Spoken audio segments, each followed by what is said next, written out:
Gobble, gobble, gobble, everyone.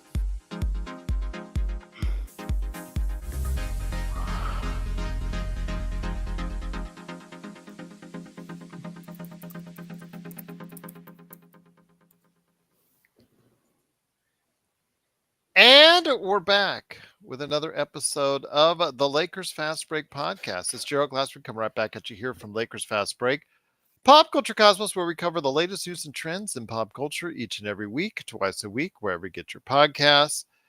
But also, as well, of course, we have Inside Sports Fantasy Football. Chris Ardieri and I covered the Thanksgiving Day games and more. So go ahead and check it out today, wherever you get your podcasts. Also, as well, Joe Soro. He has a great place to go where he is. Ox 1947, and that's LakersBall.com. Plus, he has a great company you need to support when you get out of the holiday season and finish your shopping. Go ahead on over to Simblades, Simblades with a Y.com.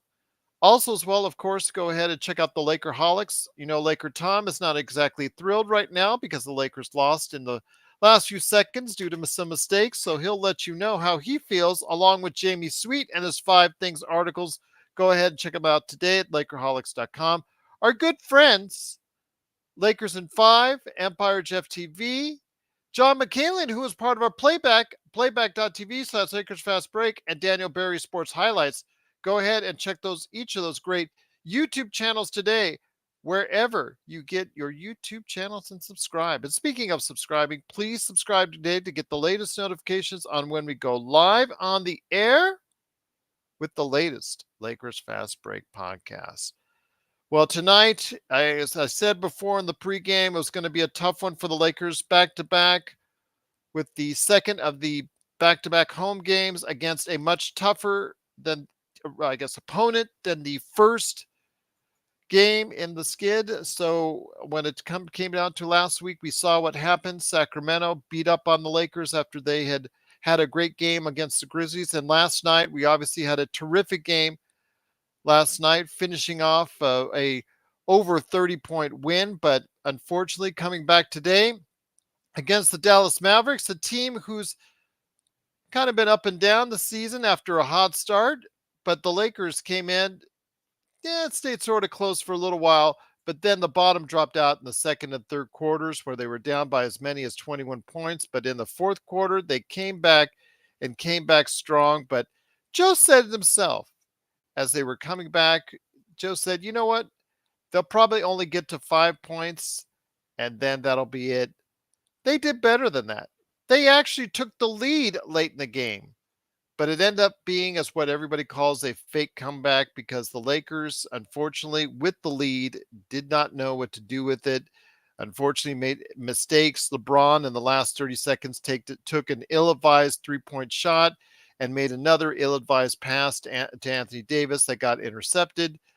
The Dallas Mavericks executed with Kyrie Irving getting a pass from Luka Doncic to secure the win with the three-pointer, and then not only clutch shots from him over not one, but 2 7-footers, but he also made clutch free throws. And the Lakers, unfortunately, did not have enough to keep the small lead and the big comeback, and they lose 104-101. And here today to go ahead and discuss, great guys indeed, the private conversations notwithstanding, I'm going to go ahead with Magic Man, because he's got something also great to show everyone out there. It is the Madman from Toronto. He did get out of Toronto traffic to go ahead and watch this disappointing outcome on playback. Playback.tv/Lakers Fast Break. A big shout out to Laker Nick, John McCallion, and Joe Soro, who are part of our great coverage as well. It is the man styling profiling in Lakers Fast Break outfits and gear right now. It is the Magic Man, Sean Grice. Sean, great to have you here. Unfortunately, a very disappointing outcome, coming back from all the way down. After, I guess they were down even 21, I think was the most I saw that they were down. They came back all the way to take the lead with just a few seconds left, but poor execution by LeBron down the stretch, a very fatigued LeBron down the stretch, as I may add. And unfortunately, it led to a loss tonight against the Mavs. The the Mavs' largest lead was 20. Okay, I thought it was Um, 21. My apologies. mhm. Um, Coaching got you 20 points down, Gerald, and coaching lost you the game. I hope he enjoys those timeouts he's taking with him on the way home. Again, just leaving them behind. Just raffle tickets that you throw in the garbage. Um, I wish I could say I'm surprised, but I'm not. Seen this story before. Hmm. We're 9-7, so for all those people who are saying, we were overreacting and we're being too harsh. I mean, tonight's a perfect example of why we weren't overreacting and we aren't too harsh. Um, He didn't sprain his ankle, by the way. LeBron bumped knees on a drive. Zangerstein. yeah, no, it had nothing to do with his ankle. But the fact of the matter is, Gerald, he was fatigued, and that last pass was pretty evident of that. Yeah, Just passing into a double team, and not even high enough where AD can actually high point it either. Like LeBron's smart enough to know how to do that. It was just fatigue.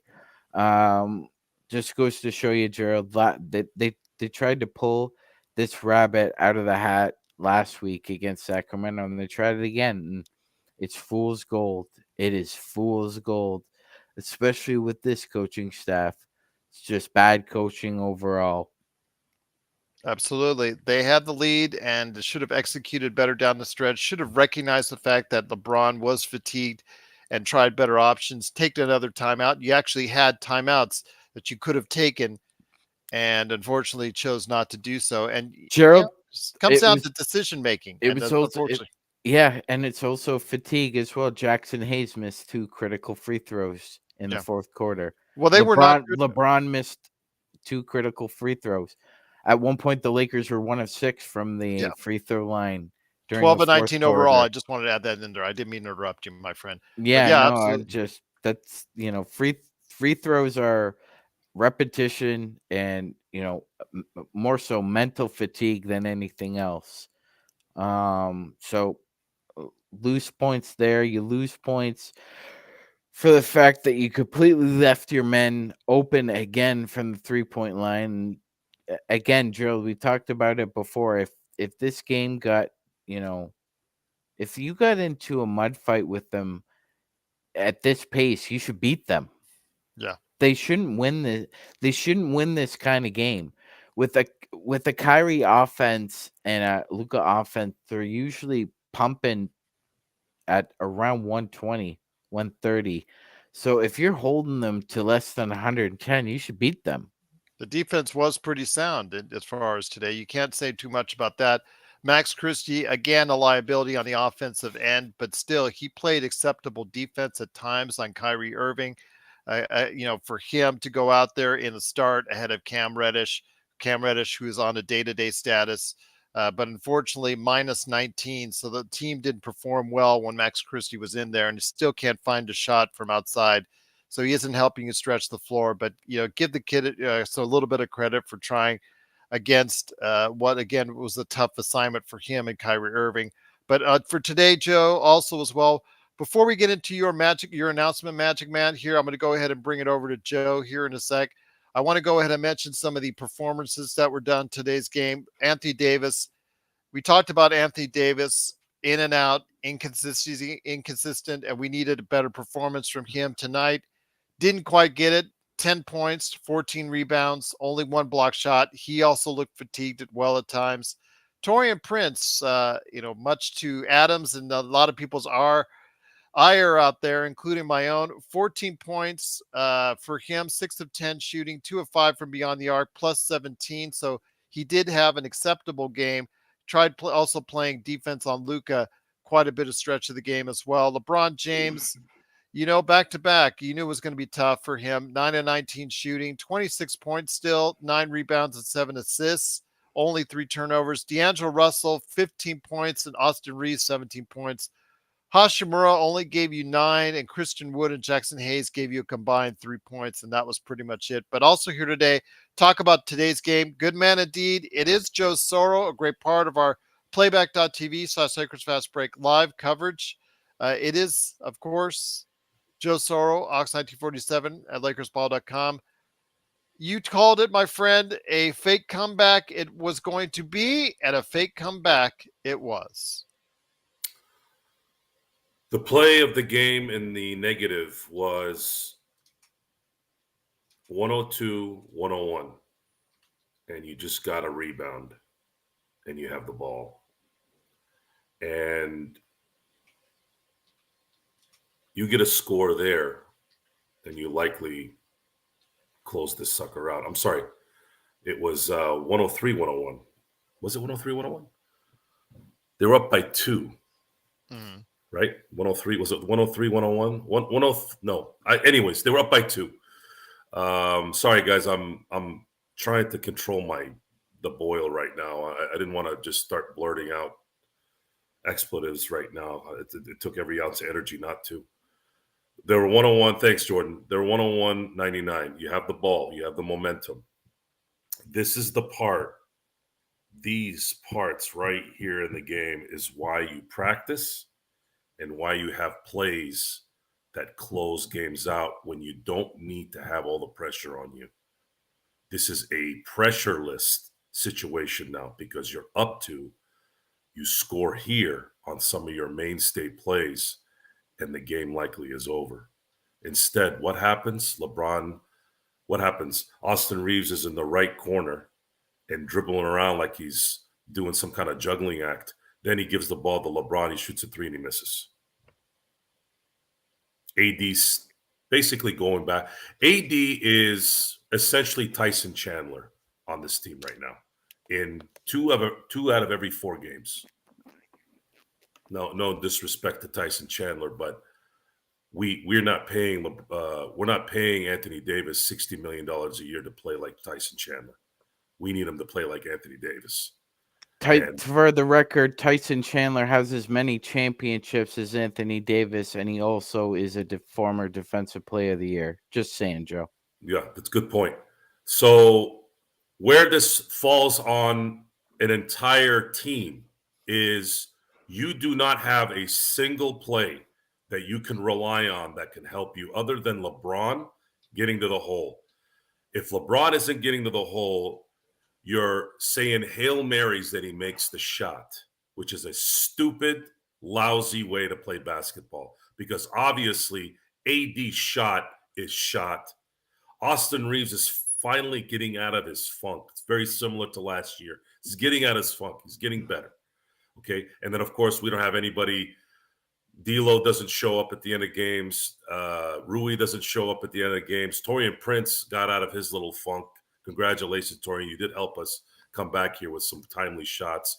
And then, of course, missed free throws, 4 straight at the end of games.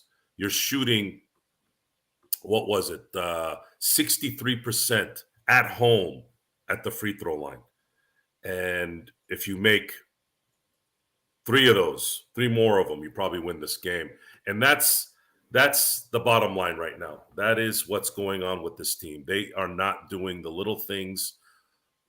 They're not even doing the little things not well. They are butchering the little things badly. And it just becomes this constant dialogue of, well, I'm going to do the best play possible. And that's how you do it. Or Darvin Ham didn't call a timeout. Guys, it doesn't matter. Matter of fact, when Darvin Ham calls a timeout, the next play they come to, I want you guys in the next game to start tallying all the plays, all the series after a timeout. And I want you guys to put a percentage together after, let's say, a week. And I want you guys to see how bad the Lakers are after timeouts. It is horrendous. It's either some kind of stupid shot or it's a turnover. They are absolutely horrible. And this has been going on since last year. It's easy to blame LeBron right now. LeBron has had this rep about him. He's had this rep. It's followed him for a long time. It's probably what's cost him at least a couple championships, doing the right play. The only right play in this mother effing game is the ball going into the hoop and you have more points at the end. And when you're supposed to be the greatest player of all time, young Africa, if you're watching and listening, I want you to pay attention to this. We haven't had a chance to get back to EJ's show to really drive this home, because this is something I wanted to drive home on his show. Empire Jeff is who EJ is. You're going to tell me that LeBron James is better than Michael Jordan?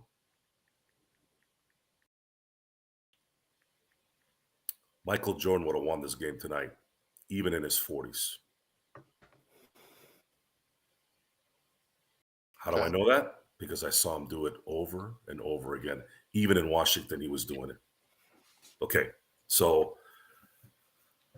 this team needs to make a mother effing decision on what they're going to do at the end of these games. I am tired and I am sick and I'm exhausted with the nonsense decision-making at the end of games. If Darvin Ham isn't going to control this, then he should just retire and never be on a basketball court. And someone needs to say it to him. Like, if you don't have a play to run, can you at least do the best play possible? Tell LeBron, you're tired? Okay, if you're tired, then we got to give it to Austin. Get somebody close to the goddamn basket, somebody that can make a shot. There's only two guys that we know that can do that, LeBron and AR. If you're not going to do that and you're just going to keep throwing up heaves and just hope that something happens that works out, you're never going to win these games on a consistent basis. Stop with these stupid play calls and stop relying on someone who doesn't want to take the last shot. It seems like LeBron does not like to take the last shot. And I'm not going to rely on anyone to hit an open shot on this team. I don't trust anyone. Steve Kerr is not there. John Paxson is not there. Robert Horry or Derek Fisher are not on this team. I trust no one on this team to make a last-second shot. So your only option from now on, someone needs to tell these people, you do two things. You give the ball to LeBron and you tell him to get to the freaking basket. Stop throwing it to the open guy at the three-point line. You need 1 point to win, or a sachet, a basket to win by one. Okay? Or if he's tired because you keep relying on him all game, give it to AR, give him some goddamn space, and let him do a floater or something. Can we have that every time this happens? I'm sick of these stupid calls, these constant calls. This game, as bad as it was, as frustrating as it was, you were up by 2 freaking points with the ball. You need to seal this game at home. You need to seal it, not from three-point line, not isolation ball. If they don't figure this out, they're not a team. They're not going to win shit. They're not going to win anything. What's it going to take to open their brain? Who is going to open up right in front of everybody? We're done doing these plays at the end of the game. LeBron, you're going to the hole. If you're tired, we're going to give it to AR. Create some space. Can you work on that during this next couple days? Oh, I'm sorry. We have a holiday tomorrow. What are they going to do on Friday? I don't know what the hell they're going to do on Friday for Saturday's game. Once again, the Lakers unfortunately lose 104-101. Yes, Intel Wild, we did win a challenge. Appreciate the super chat. Yeah, we did actually win a challenge for once at the end of the game. Magic Man, I still see, as Darren put in his super chat, and thank you so much for the super chats. Truly appreciate it. Hayes and Vincent, for whatever we can do for Caruso and Drummond, who says no. I could tell you Chicago will say no, but that's start off with who, no matter how many draft picks you throw. This is not. I know that somebody like Caruso will help, but guys, there's a fundamental issue with this team. Reeves was just standing far away from Kyrie Irving. They are fundamentally jacked up, and Anthony Davis not showing up scoring 10 points in a game where even Lively is gone. I mean, he's a rookie, for God's sakes. You should be running that guy over like he's not even there. He wasn't even in the game, and he still couldn't do anything. The Lakers have a fundamental problem and a major mental problem from one of their stars. It's just what it is. And LeBron has a little bit of a mental issue. I know I've been praising him a lot, but there is this issue that continues to stay with him, which is this bad decision making at the end of every game. This isn't made up, guys. This is why a lot of people are not a fan of LeBron James in terms of his game. I'm not talking about anything beyond that. It's this end part. The end part is a problem. He doesn't make good decisions 75% of the time. Yes, giving the ball to the open man at 3 is a bad decision, especially when you're 5 feet away. You're LeBron motherfucking James. Get the damn basket and win the game. That's the best play. Start making that play. Darvin Ham, tell him to make that play. I don't care if he misses. He's the best player, right? He's the best player. The best player shoots at the end of games. That's how we see it. That's how they all do it. Kareem, Magic, Jordan, Kobe. All of them did it. Why don't you do it? Why is it all of a sudden, oh, he makes the right play? There is no right play when that guy misses the shot. It is not the right play. The right play is the easy shot, which means LeBron getting as close to the basket as possible, because things always seem to go well that way. Except one time last year when that idiot ref that got ostracized didn't call a foul when he got butchered. That's it. That's the only time it didn't work, from my recollection as a Laker. Come on. At what point is this going to be ridiculous? At what point are you going to continue to do the same thing over and over and over again? Go down 20, make a fake comeback. This time they actually got around it, and they still sucked. What's it going to take? Is LeBron tired? Work around it. Work around it. Isn't that your job? I'll tell you what, though, Magic, again, very disappointing. The Lakers did. No one has ever said that, by the way, and I've been waiting for people to say it. No one has ever said it in the 20 years we've been watching this guy play. No one has said it. This is not the right play. The right play is get the ball in the basket. That's the right play, and your best chance at that is LeBron putting it in the basket.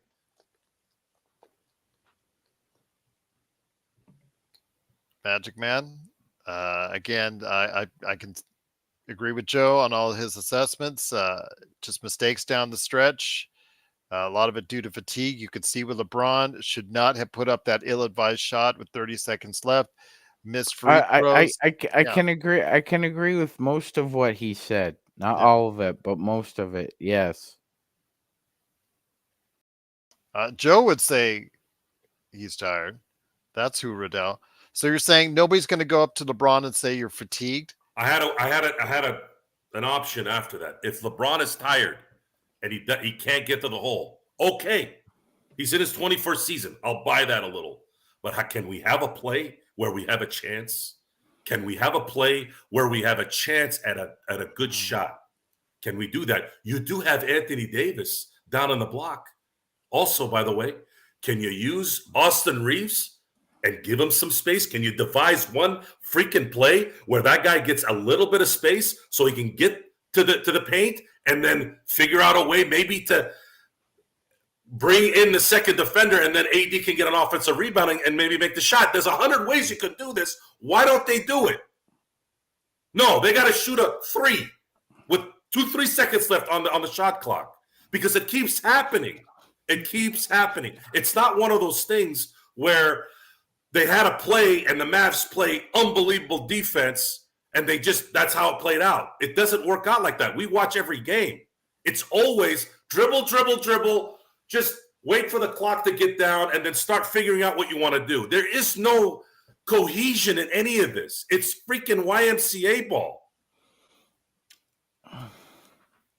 When are you going to change this and have a system, something?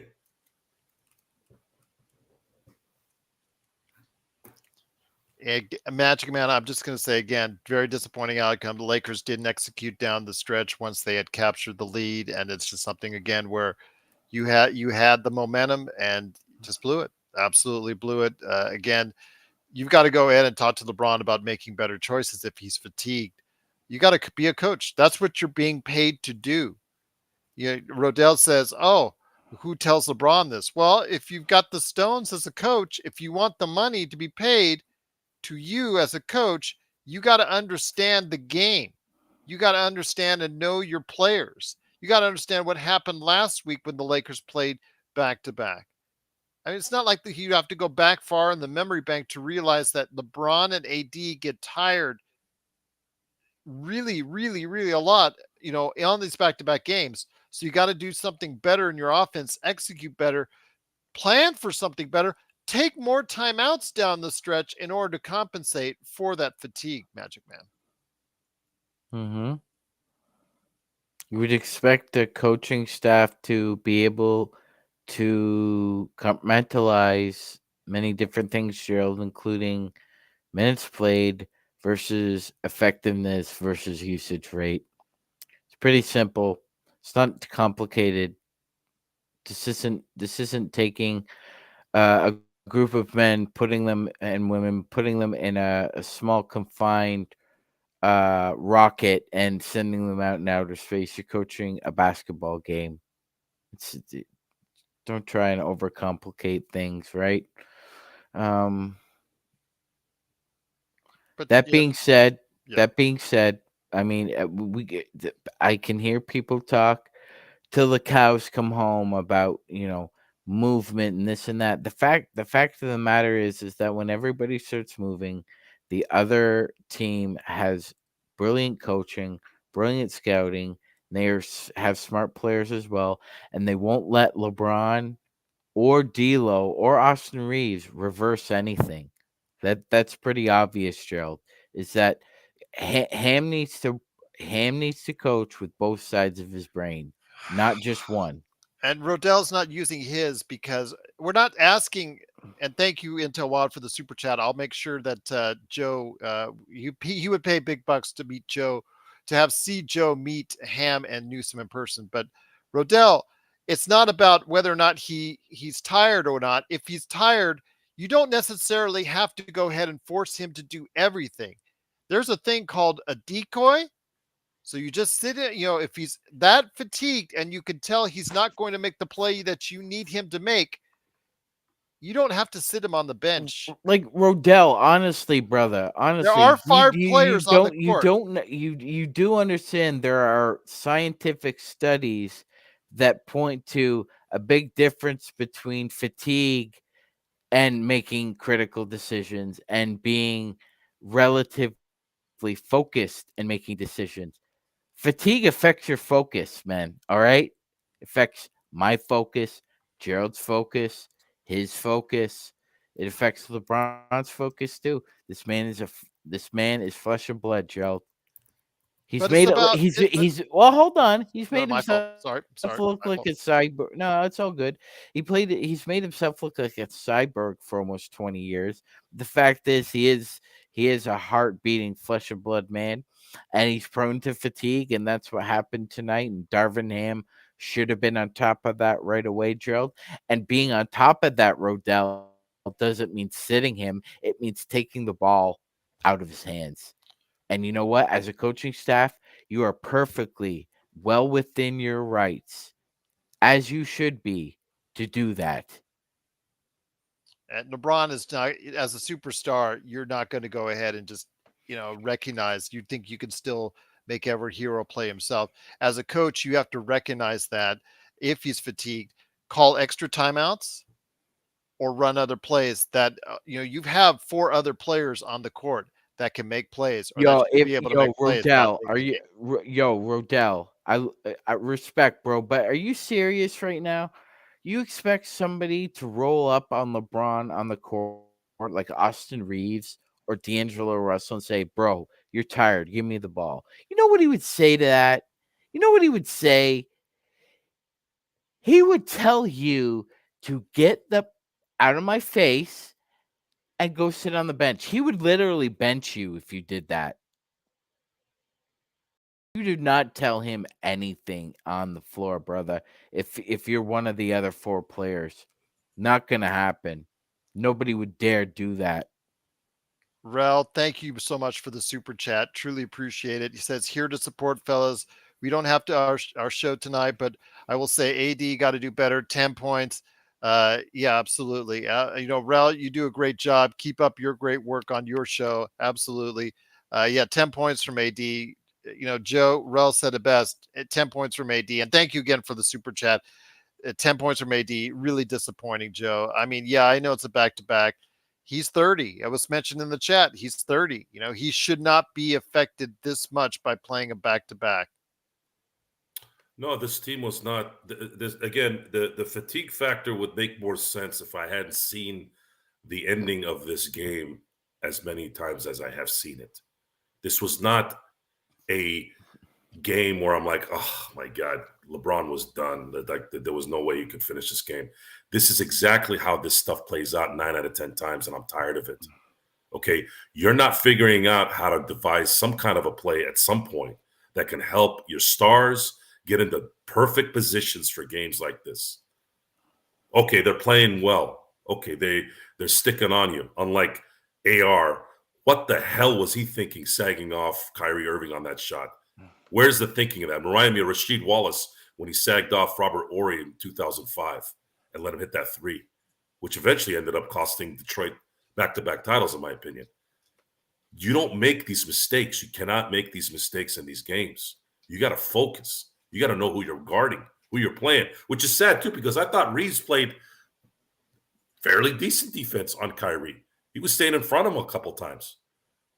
But you crap on it. Why? Because you're worried about Luka? Well, you didn't need a third guy on Luka there. You needed to stick to Kyrie. So there's a couple things going on here, guys. We're putting a lot of the blame on Darvin Ham. We're putting a lot of the blame on Anthony Davis. This is a team problem. This is a massive team issue. The coach doesn't know what he's doing. On top of that, you have players who don't know what they're doing. Who is going to fix this if it's Tweedledee and Tweedledum trying to play basketball? Who's going to come from the offices? Well, See, no, back in the day, you had Jerry West coming down. You had Mitch Kupchak coming down. Guys that actually played in the NBA were great players or integral players of championship teams. You had Magic to some degree. Hey, what's going on with you? Probably doing helping out a little bit, right? But who do we have? Rob Pelinka, Jeannie Buss. No one's saying anything to Darvin Ham or LeBron. Well, we're going to stand off. We're going to make sure everything's, keep it away. Well, guys, doesn't look like Darvin Ham or the players are doing the smart plays. We've lost 3 games this year because of low basketball IQ with a team that is led by a guy that supposedly had the highest basketball IQ according to the pundits.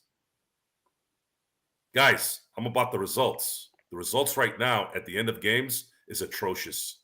You have to win these games when you have a chance, especially when you're up 2 with the ball. Know thyself. Know thyself, Gerald. Great quote. Do you know who said it? No, I don't. Okay. Marcus Aurelius. Know thyself. What is a man? What is his nature? What is he about ultimately? Well, what we know from the personnel is the personnel doesn't match the superstars. You're going to run motion offense. Don't sign a player that requires the ball a lot in high pick and roll situations like D'Angelo Russell. But they did, Gerald. They did. They invested a lot in that, and they invested a lot in Austin Reeves, and they invested a lot in Gabe Vincent. These guys are not screeners. They're not three-point shooters, and they're definitely not creators. Can do a little bit of each, but not very well. If you're gonna run a LeBron and AD high screen offense, then you need to match personnel. So find screeners. Like instead of trying to fit a square peg in a round hole, Austin Reeves and D'Lo aren't going to help get you wins in a screener offense. But PJ Washington will. Bruce Brown will. Those kind of players do those kind of dirty work drills. The Lakers don't have anybody who can do the dirty work. And not only can a couple of those guys do the dirty work, they do it as well as Jason Tatum does it, Doncic, Jokic. They just don't get the pub because they're in Charlotte, Washington, Minnesota, Chicago. This is about blaming the right people. Pelinka and Ham put this team together. You put guys who require the ball a lot in a 5-out motion offense with LeBron James and Anthony Davis. So what happens when you try and fit a square peg into a round hole? But I feel like I've been saying this incessantly all year, and it's pissing me off. Well, a lot of things I can imagine after today's game piss you off, Magic Man, and I can't say I blame you one bit. But it is the Lakers, unfortunately, losing 104-101 to Dallas. Do want to welcome in everybody who's watching. Please like and subscribe. Get the word out there on the Lakers Fast Break. It is truly appreciated if you do.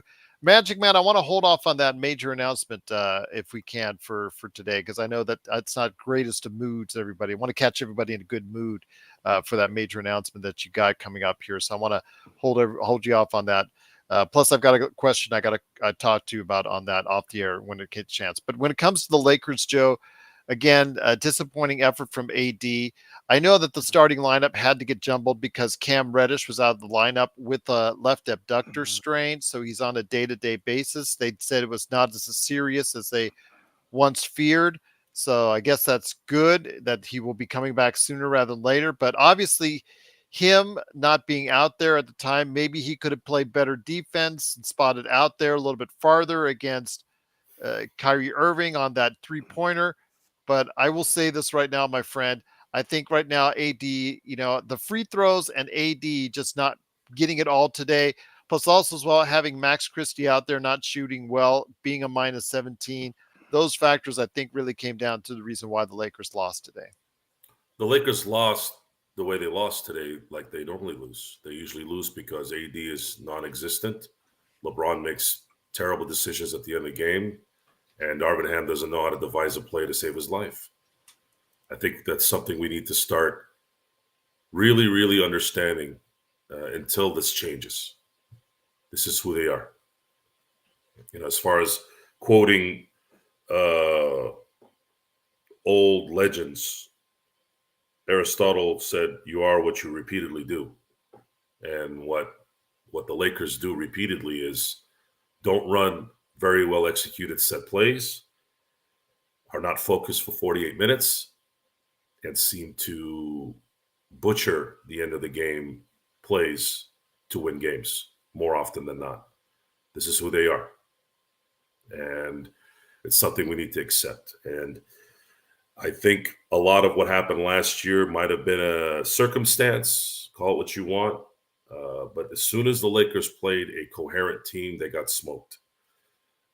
And right now, the Lakers have a future of that as soon as they play anyone with any coherent offense and defense, or even a slightest bit of a coach that can devise a plan for that day or that series to make you irrelevant. The Lakers are in the massive hole right now. And I would say if I had one major issue, because again, talent can cover a lot of this stuff.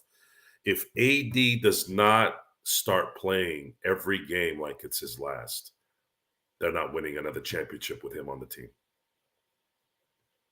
These disappearing acts have run its course. He had no business scoring 10 points tonight. He should have dropped 25 and 15 tonight, and we would have won this game. And that's probably the biggest problem right now, is that we're never going to know who's showing up. and that's your $60 million man in his prime. In his prime. Who's supposed to win awards this year. So it doesn't seem like Stephen A. Smith or any of the big popular guys tearing him down after these kind of games is doing anything to him. So the Lakers at this point are probably going to have to ride this season how they can. And then I would sit down LeBron James and really get an idea of what he wants to do. If he wants to play out his last year and then go somewhere else, I would trade Anthony Davis. At this point, I'm getting to that point right now because I don't think we're going to be able to get out of this rut.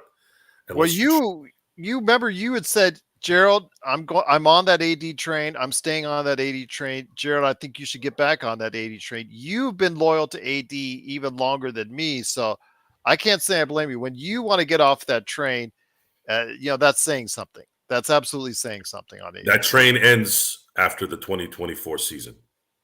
Unless they win a championship, unless he decides that he's going to turn over a new leaf, I would strongly, strongly suggest the Lakers trade AD this summer because there is definitely going to be a market for him. People will want him, and you will be able to get a haul for him. But you're going to have to convince LeBron that he's never going to win a championship in LA again because you're not going to get equal value. You're going to have to eat it a little bit, but get some draft capital and start realizing that you're going to need to start building this up as best you can. And the issue, though, is in the future here is it's going to be very, very difficult to get a star to come to LA because the system right now is starting to get tight to where they're forcing these guys to never leave their current teams with these super maxes and the fact that there's a benefit if you draft these guys. So the Lakers are going to have to make a decision on whether they're going to have to go down the barrel again like they did between 2014 and 2017 to get a high pick, which is never a guarantee, or by sheer luck get some kind of disgruntled late star that they can put together, which it's going to get harder and harder to get this thing done. I think that's probably why I'm worried a little bit more now. Before, I always felt like the Lakers would get a star, but I don't know how that's going to be possible in the future. It's going to be harder now. Once again, it is the Lakers Fast Break. It is Magic Man Sean Grice, Joe Soro, me, Joe Glassford. Thanks so much for watching and listening. Truly appreciate it. It is the Lakers, unfortunately, losing 104-101. We'll try to see if we can go ahead and get you in a show tomorrow at some point in time. It is Thanksgiving. Wishing everyone out there who's watching us around the world a truly happy Thanksgiving, whether or not you celebrate or not. We truly want to thank you for joining us and wishing you all the best, safe and happy. There you go. Safe and happy times tomorrow for you there. And then Black Friday, happy Black Friday shopping as well. But we'll continue to go ahead and provide good coverage for you throughout. Want to go ahead and ask Joe, though, tonight, you said not to blame just Ham. It's just more of a organizational issue, which I've also fallen upon at times in regards to the team as well. But when you see LeBron faltering in that last minute, he needs more support, man. He needs more support. And it just seemed like the team is so reliant on him to do so much at 38 years old. Yeah, it's unprecedented what he's doing. So as far as the fatigue factor, it makes sense. It makes sense. It's not fair to do that to LeBron after doing what he was doing. But that's the point but this is not, even when he wasn't fatigued, these plays were happening. It's always been like this. And it's been like this even before he was a Laker. So why is that? Can you really blame it on fatigue when you've seen this when it wasn't fatigue? And then on top of that, if you know that there's a possibility of this being an issue, wouldn't you like to put together something where you'd have a better chance with someone working with him? When Kobe wasn't hitting game-winning shots, you had Robert Horry, you had Derek Fisher. Heck, you saw Paul Gasol hit a game winner in the playoffs. You saw Ron Artest hit a game winner in the playoffs. That's what happens when you put the players in great positions. When there's so much distraction because of that fear of that guy, somebody like Kobe, Jordan, there was an opportunity for putbacks. That's why I mentioned AD is under the basket. Okay, if LeBron is fatigued, can we devise something where you can at least give it to AR, and he gets to the paint regularly. Make that happen. Make that happen. And then if it doesn't, then you have LeBron and AD. Can you work off those three? They're talent. What are you paying LeBron and AD for? What are you paying them for? They're going to be starting players in the All-Star game this year. More than likely going to be on an all NBA team. What are we asking as fans? If you're too fatigued, then what are we paying you $50 million for? If you're not focused enough, why are we paying you this money? These are the games that make the difference. These are the championship games. This is the stuff that preps you for the big games. And it's not, I can't buy into the fatigue because I've seen this happen when it wasn't fatigue. But even if it is, even if we're going to use that excuse, can we get at least a good shot off? The best shot the Lakers can make is LeBron going to the hole or devising some play where AD has some room to possibly get something near the basket. But we don't see it. No. We never see it. And it's just you had this game won. You were up 2 with 30 seconds left with the ball. You have to close this out. But they don't. They don't get AD the ball deep in the paint enough. The team is just spacing and just bad fundamentals just will not win you these games. The bad fundamentals is something that it's exhausting talking about it every freaking post game. It's just they're not fundamentally sound. Everything is a 3-point shot on every team, and it's supposed to be this efficient game, but it's not. I don't see any efficiency in it. I really don't. I see a free for all. That's it. Once in a while, you'll see somebody like Jokic who can, and that's another thing that kills me. Jokic always gets the ball deep in the paint, right? And that guy can't jump more than 2 inches yet. He seems to always find the right guy moving around or seems to shoot the ball at the right time. Why can't somebody who's, in my opinion, more talented do that? Again, what happens on the bottom versus above the neck, those are two different things sometimes, and I understand that. It's just sad that we don't have that guy because that would help. That would really help. But we don't. We don't have a guy that's focused enough game in and game out. And we don't have a management or coaching that can somehow put together options. There's no options. If those guys crap out, they're done. It's very similar to the Steelers. Very similar to the Pittsburgh Steelers team. Mike Tomlin, if his team, when he was winning games, and I use that as in quotes, winning games, to me, playoffs is what matters. He's won 3 playoff games in 12 seasons. Yet everyone keeps harping about he's never had a losing season. I go, guys, I've seen every single Mike Tomlin coached football game. Every single one since 2007, okay? Since Super Bowl 45 in 2011, the Steelers have won 3 games. One against Kellen Moore, one against Alex Smith, and the other against, what's his name from Alabama? Because Andy Dalton was injured. The one that married the pretty girl. Oh, I know you're talking about. Because he played on the McCarron. Yeah, McCarron. AJ McCarron. So the one Brett Musburger couldn't get over. Yes. And the reason why I use that as an example is obviously it's my team, but I use that as an example because no one can really argue against it because I know it, right? And I say that you can't argue against it because the results are not there. You're talking about 12 seasons. That's not counting this season either, where you've only won 3 playoff games and they were against really backup type quarterbacks. And right now the Lakers are winning those easy games against Memphis and Utah, but they can't win the games that matter. And to me, that doesn't do anything for you. What is that going to do for you? 2020 is a long ways, guys. It's been this is the 4th season since then. I can't keep going back to 2020. 2020 is a distant memory at this point. These guys need to make a decision on whether they want to be fundamentally sound and ready to play, especially in crucial moments. If they don't want to do this, then this is likely going to be an early exit for them. And the Lakers have to make a decision on getting some kind of value for Anthony Davis if he decides that he wants to not play once a week. That's where I'm standing here. That's where I stand on that.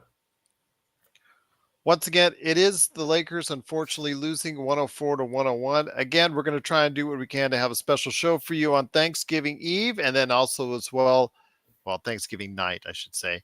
I should also as well tell you we've got a great lineup coming up for you this weekend with more Lakers action, Lakers post-game, pre-game, and of course, also as well, Lakerholic Spotlight coming up this weekend as well for your Black Friday shopping and Thanksgiving weekend treats. So we'll go ahead and make sure we've got that covered for you.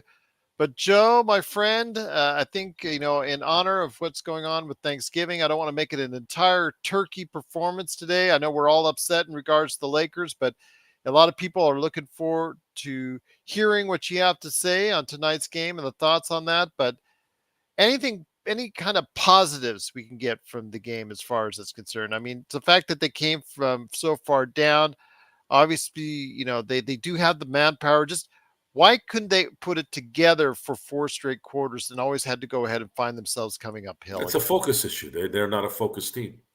They are mental midgets most of the game. The positive, you're seeing Austin Reeves get out of his funk. Very similar to last year. And I kind of felt like it might happen, but Austin Reeves is coming back, guys. Austin Reeves is starting to get his groove back. So that's a positive. And please, can you guys be easy on Taurean Prince, guys? You're talking about a guy that's on a biannual salary.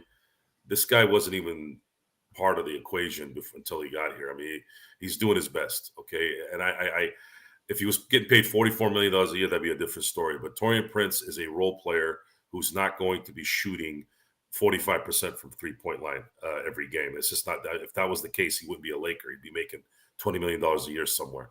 So I would say Taurean Prince had an excellent game today, kept us in the game, and that was very encouraging. Hopefully he can continue until, obviously, Vando and Gabe Vincent get back, because I think that's where his minutes might kind of dwindle a little bit.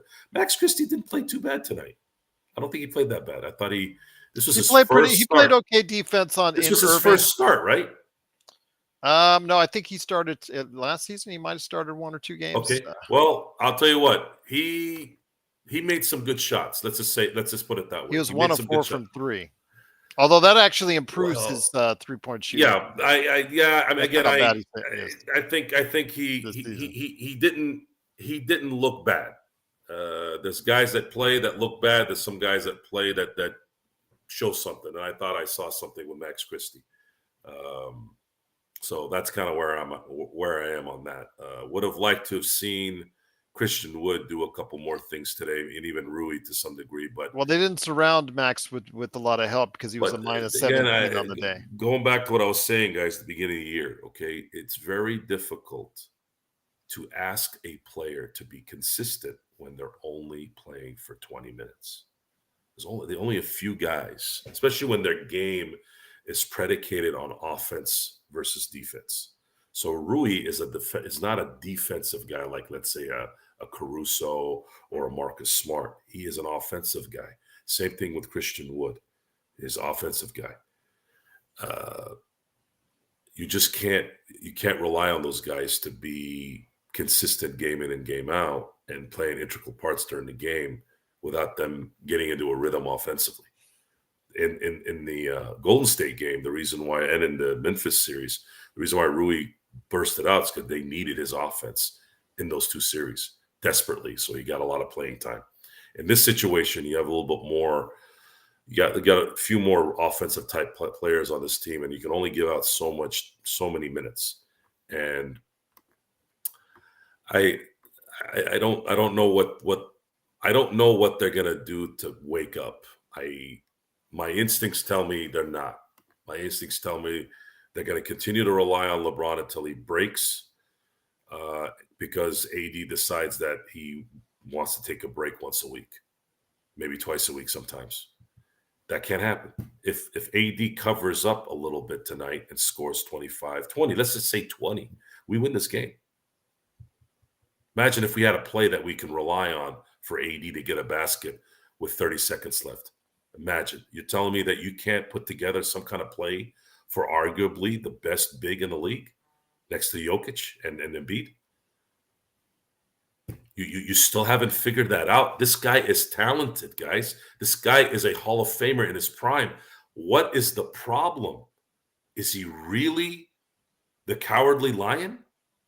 Is that who he is? You're scared to give him the ball? Then what are you paying him $60 million for? Why'd you give him a $186 million extension? You need to make a decision now who this guy is. You have until June at the latest to make this decision. My call right now on Thanksgiving Eve is, if this is the result the entire season and the Lakers don't win a championship, you have to trade Anthony Davis this summer. And you got to tell LeBron, we got to go a different direction. If you want to get traded somewhere, we'll do that too. We would appreciate if you stayed.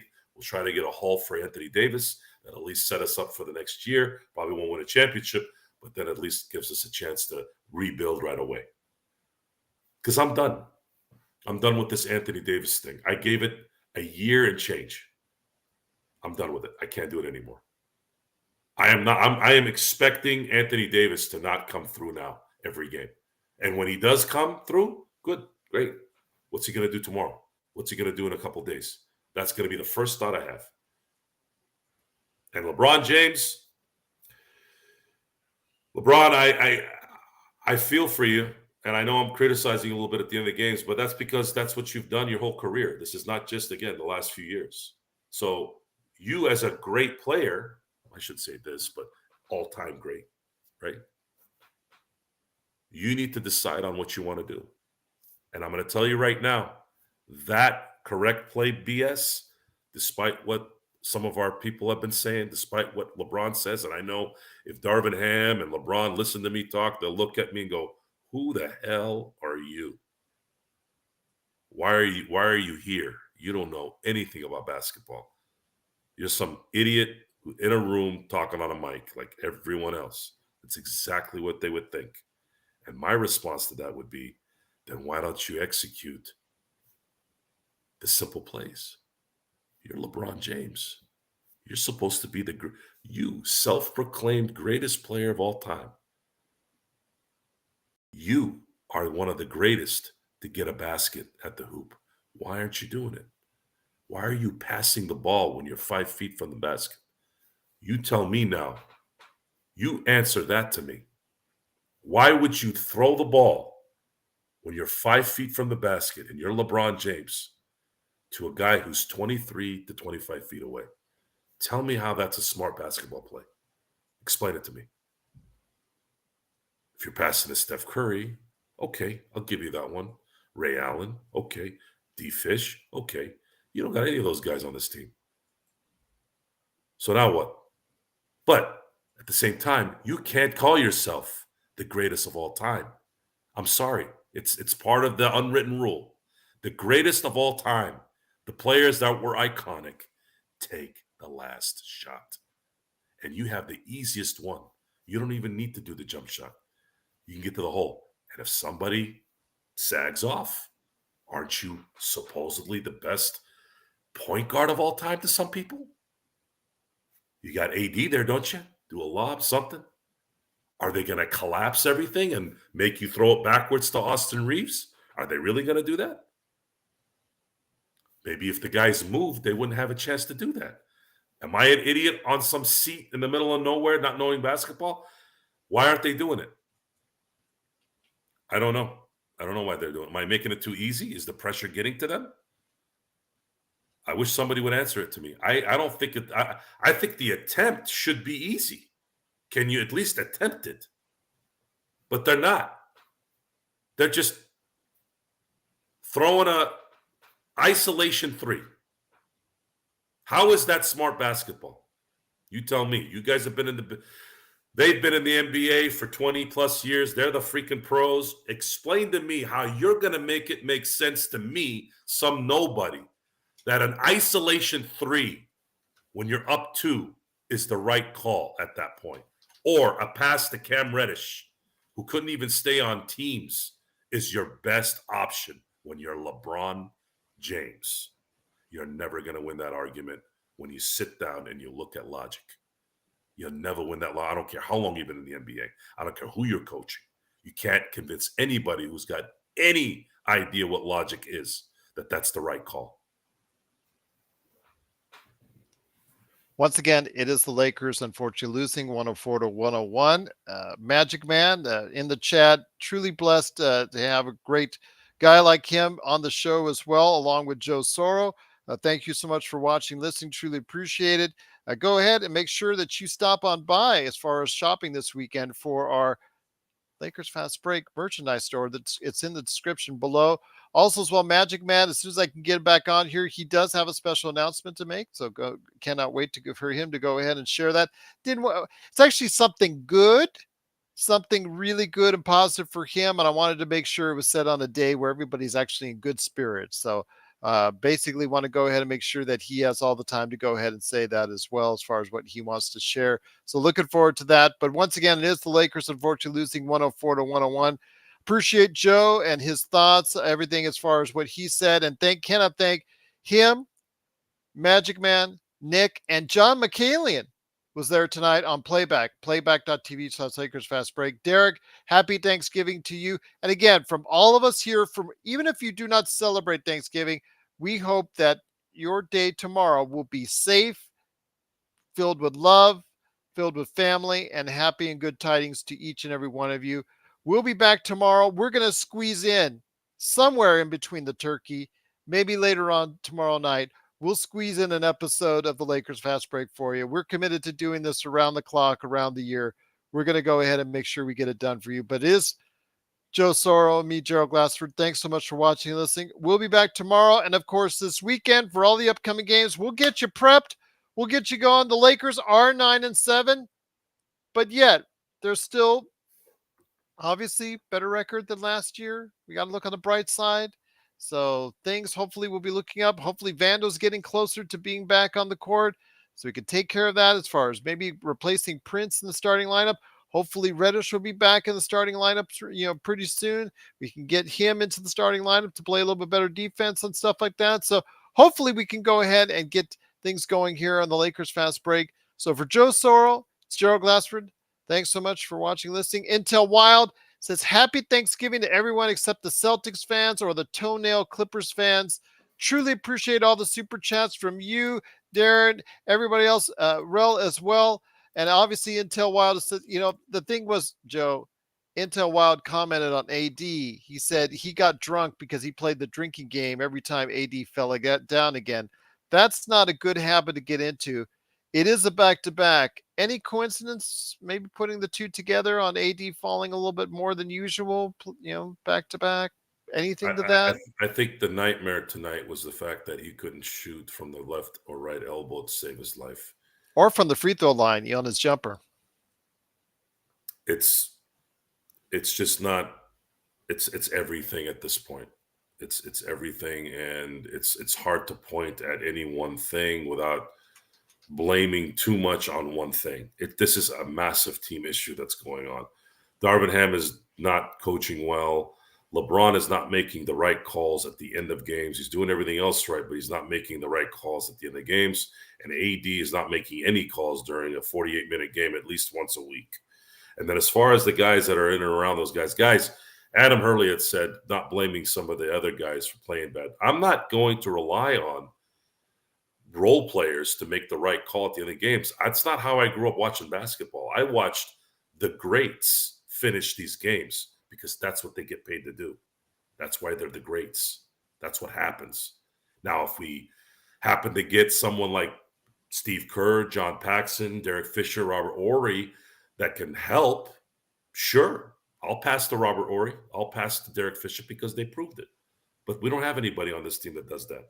I actually thought D'Angelo Russell, when he got back, I thought that would be something they could use. Imagine D'Angelo Russell, who can shoot, getting the ball wide open at the 3 or at the 20-foot line for a last-second shot. Have you noticed they haven't made any plays for him?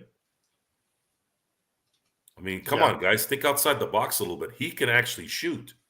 Why don't you get him the ball? Why don't you set a play to get him the ball? They can't guard everyone, guys. And why is it that Kyrie Irving got the ball wide open? Maybe because they knew. Maybe because Jason Kidd scouted the Lakers. Maybe he knew Austin Reeves would sag off Kyrie or his guy because of the way Luka penetrated. You think that's not something that was discussed? Isn't that a job of a coach to know the other team's habits? I'm sure he saw it somewhere because there's no reason Kyrie Irving should have been that wide open. I don't think Austin Reeves is a dumb player, but maybe it was just instinct. You know how they always say, stay on your feet. Don't fall for the fake pump. You still do it out of instinct, right? That's what happened. I would say Jason Kidd saw that on film and said, this is the play we're going to run at the end so we can have Kyrie open. Don't tell me that's not what happened. I would almost guarantee it. Where the hell are you, Magic? Where's the Magic Man? Looks like he is detained, and I'll leave it at that. Once again, it is the Lakers fast break. What does that mean? Can you put your balls back in your shorts long enough to finish the show at least? Come on, man. Give him some respect, please. I ain't giving anybody anything. I don't know. This is the real world here. No one's going to give you anything. That's for sure. Once again, it is the Lakers fast break. The Lakers do lose 104-101. Truly appreciate Magic Man and Joe for stopping by on today's program. If you have any questions for us, Lakers fast break at yahoo.com. I'm sure Rodell will have a lot to say here on our latest speaking of Rodell, AD was sitting when they started making the comeback. AD wasn't great today, but I'm not putting this you can't put an entire game on any one single player, Rodell. Most of the team plays bad. Yes, the team played bad for 3 quarters. It was evident. They were down by 20 points. So obviously that was the case. But they came back. Fortunately, it's a scale, guys. It's a scale. And it's hard in an 82-game season we try to pinpoint it as best we can for this particular game. And then on top of that, elaborate on habits that continue to happen. Of course, some of you are not going to look at, oh, well, you shouldn't do that. You should do this. Well, yeah, probably. We probably should put all the blame for LeBron in his 21st season. Absolutely. And playing the way he did. You're right. But at the same time, he's getting $50 million a year, guys. AD's getting 60. That's $110 million, $100 million between two guys. They're supposed to win these games. That's what you pay them the money for. If they're getting tired at the end, then maybe you should start putting together some things where they don't get tired. I know it's not fair. I know life sucks sometimes, but what do you want me to do? What do you want me to say? It should be Max Christie's job because he's 19? That's stupid too. And I wouldn't say this if it wasn't something that happened all the time, like AD not showing up or LeBron making the right pass. It doesn't work like that, guys. This is a results business. It's a results business. And these results keep happening all the time, with an exception of a few that aren't. That's it. It's just that we watch too many of these games for you guys not to notice this. If you're not noticing it, then you're not watching the game really, or you just are in your own head. You don't want to do that, guys. You want to look at things logically. I say this to anyone that'll listen. And it's very difficult for a lot of people to do that because, number one, people usually like to be liked. I don't give a shit about being liked. I have enough people that like me in my life. I don't need anybody else. But I really strongly would advise you guys, without the TED Talk, I don't need to do that. This is part of the conversation. This is a good forum to incorporate sports in life sometimes. I think that's good. That's what I learned in broadcasting school, to do that, is just get to the point in your life where you understand logic and common sense. When you do that, you're never going to lose an argument, because if you're wrong or you don't know a subject, you know what happens? You say, I don't know, or I don't know anything about this. Now, if you know something and you've put in 3 hours, 4, 5 times a week for months, how is anyone going to argue against what you're watching? Unless you're delusional. I'm just saying. I mean, you can't argue it, guys. We are watching these games. The results are telling us what's going on. It's not me throwing shit in the air and going, oh, well, it came left. The wind blew it. No, the wind didn't blow it. That's just how it falls. Well, we'll see what happens. The Lakers are going to have to go ahead and see what they can do to pull out of this latest loss. It is the Lakers 9-7 in the That's standings a good one, right Dante. You need people like me to point your finger at and say, that's the bad guy. Well, again, they're disagreeing with you in the chat. I know there's several people kind of divisive on the Lakers outcome today, as far as how I'm not blaming. You shouldn't blame it on one player. Yeah, that's a terrible decision, Rodell. That's one of the worst ones you've said, actually. AD averages 24, 25. He averaged, what, 27 last year? Yeah, his numbers are down. No. You're not getting away with that one, buddy. Sorry. The Lakers fall to 9-7. They're 7th place in the Western Conference, now behind the Phoenix Suns and the Sacramento Kings in the Western Conference, and the Dallas Mavericks also in the Western Conference. But in the Pacific Division, the Lakers now fall down to 3rd place. I like Eduardo's comment. That's easy and simple. The Lakers stink. And tonight they did in the last minute when it counted the most. And then he scaled back and said, just kidding. You were right the first time.